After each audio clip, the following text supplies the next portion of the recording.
राधे राधे। जय श्री कृष्ण। मित्र हो तो सुदामा जैसा, एक गरीब ब्राह्मण, जो लोग अक्सर कहते हैं कि सुदामा एक गरीब ब्राह्मण थे और कृष्ण के मित्र थे, लेकिन उन्होंने कभी जताया नहीं। लेकिन मैं कहता हूँ कि सुदामा जो थे वो कभी भी गरीब नहीं थे। गरीब और अमीर की क्या पहचान आपको मालूम है? आप जानते हैं गरीब और अमीर किसको कहते हैं? गरीब का मतलब होता है कि कितनी भी संपत्ति आ जाए, कितना भी ऐश्वर्य आ जाए, उसमें संतुष्टि नहीं होना। जिसको जो आदमी अपने धन से, अपने लाभ से, अपने ऐश्वर्य से मतलब संतुष्ट नहीं हो सकता, संतोषजनक नहीं हो सकता है, तो वो आदमी गरीब है। और अमीर वो आदमी है, अमीर की जो पहचान है वो ये है कि अपने पास में खुद को जितना समा जाए, खुद में जितना खर्च हो जाए, अपने परिवार में जितना खर्च हो जाए, अपने समाज में जितना खर्च हम कर सकते हैं, उससे ज़्यादा हो अपने पास में, तो वो उसकी दान देने की क्षमता हो और उसको दान कर दे, वो आदमी अमीर है। मेरी नज़रों में गरीब और अमीर की ये पहचान है।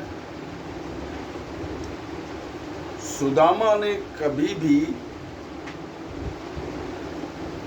हर कोई चाहता है कि अपनी पहचान, अपनी जान पहचान बड़े बड़े आदमियों से हो, कलेक्टर से हो, जज से हो, बड़े अमीर आदमी अंबानी अडानी से हो, मोदी जी से हो, लेकिन ताकि हमको कोई न कोई बड़ा ओहदा मिल जाए, बड़ी संपत्ति मिल जाए, बड़ा काम मिल जाए, बड़ा ठेका मिल जाए।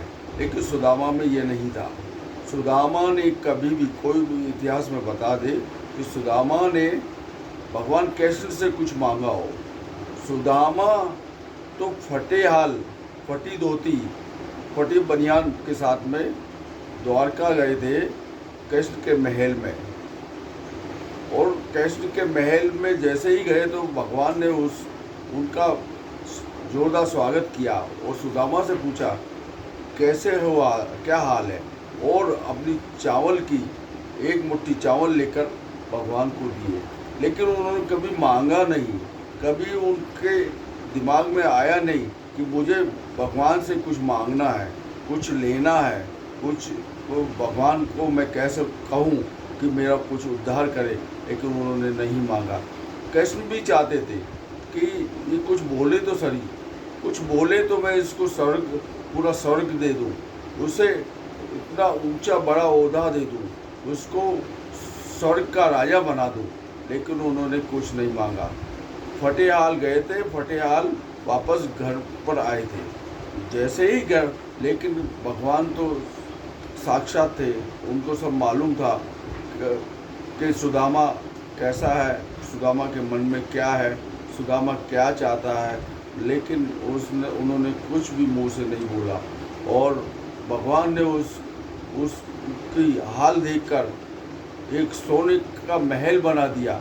जब वो वापस द्वारका से अपने घर की ओर गए, अब कृष्ण भगवान के महल से घर की ओर गए, तो उन्होंने फिर भी नहीं मांगा, कुछ भी नहीं मांगा। और अब विश्वकर्मा जी को भगवान कृष्ण ने कहा कि इनका सोने का महल बनाओ, उनके पूरे ऐश्वर्य का। लेकिन जब वो गए तो बहुत बड़ा महल था। कृष्ण भगवान सोने का महल बनाया, राजा रानियाँ थी, पटरानियाँ थी, सब कुछ था, सब कुछ ऐश्वर्य था। लेकिन उन्होंने कभी भी कृष्ण भगवान से नहीं मांगा। यही तो होती है दोस्ती। दोस्तों, मतलब जो अपने हिसाब से मांगे, जो मतलब इस दोस्ती करता है, जो कुछ पाने के लिए दोस्ती करता है कि मुझे कुछ मिल जाएगा, जिससे मेरा संपर्क होगा तो मुझे कुछ कोई बड़ा पद मिल जाएगा, वो सुदामा में नहीं था। मित्रता हो तो सुदामा जैसी। इसी के साथ में राधे राधे, जय श्री कृष्ण।